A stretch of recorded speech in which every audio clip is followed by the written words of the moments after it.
बगावत के केस में शहबाज गिल के दोबारा जिस्मानी रिमांड के खिलाफ दरखास्त सुप्रिंटेंडेंट अडियाला जेल दोपहर 3 बजे इस्लामाबाद हाई कोर्ट तलब कर लिए गए। आईजी इस्लामाबाद और मेडिकल अफसर भी दिन 3 बजे तलब किए गए हैं। मुझे मीडिया से पता चला कि वो पिम्स में हैं। कायम मकाम चीफ जस्टिस ने ऐसा कहा, आपको आगाह कर रहे हैं। इस हवाले से बगावत के केस में शहबाज गिल के दोबारा जिस्मानी रिमांड के खिलाफ दरखास्त सुप्रिंटेंडेंट अडियाला जेल दोपहर 3 बजे इस्लामाबाद हाई कोर्ट में तलब कर लिए गए हैं। फयाज महमूद हमारे नुमाइंदे इस हवाले से हमें मजीद तफसीलात बताएंगे।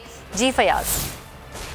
जी, इस्लामाबाद हाई कोर्ट के कायम मुकाम चीफ जस्टिस आमिर फारूक ने डॉक्टर शहबाज गिल से मुतल्लिक केस की समाअत की है और उसके अदालत ने अहकाम जारी कर दिए हैं कि IG Islamabad police, medical officer और सुप्रिंटेंडेंट अडियाला जेल सब जो है 3 बजे अदालत के सामने पेश हो। अदालत ने ये रिमार्क्स दिए कि टीवी के जरिए मालूम हुआ है कि डॉक्टर शहबाज गिल इस वक्त पिम्स अस्पताल में दाखिल हैं। अदालत से फैसल चौधरी ने फिर उनसे कहा कि उनको तशद्दुद किया गया है, तो अदालत इसी हकाइक की वेरिफिकेशन के लिए जेल को तलब किया गया है ताकि मालूम हो सके कि असल में मामला हुआ क्या है, जिसके बाद अदालत ने दिन 3 बजे तक समाअत में वक्फा कर दिया है। जी ठीक है फयाज महमूद, आप हमारे साथ ही मौजूद रहिएगा। अपने नाज़रीन को एक और खबर के हवाले से आगाह करेंगे। शहबाज गिल पर तशद्दुद के खिलाफ इस्लामाबाद हाई कोर्ट में दरख्वास्त दायर की गई है। दरख्वास्त असद उमर और बाबर ऐवान ने दायर की। इस हवाले से आगाह कीजिएगा फयाज महमूद।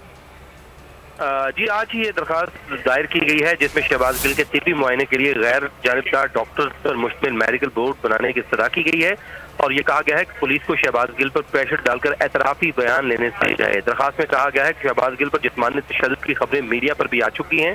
शहबाज गिल की तशद्दुद के बाद जिस्मानी और दिमागी हालत बेहतर नहीं, जो जिंदगी के लिए खतरनाक साबित हो सकती है। शहबाज गिल को हिरासत में रखने का मकसद सिर्फ जिस्मानी तशद्दुद करना है।